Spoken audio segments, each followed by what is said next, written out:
Stomach 12 is located just above the middle of the collarbone. To locate stomach 12 on your left side, locate both ends of your collarbone, here and here. Then find the midpoint, which is right about here. Now find the spot that is just above your collarbone. Press in to find a point that is sensitive, sore, tender, or painful. That is stomach 12. Activate this point by rubbing it quickly 5 times.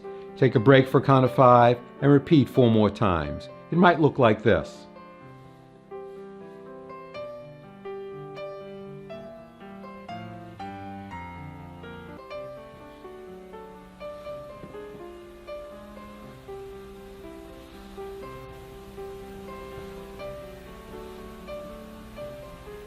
Or if you have a Tei Shin, it might look like this.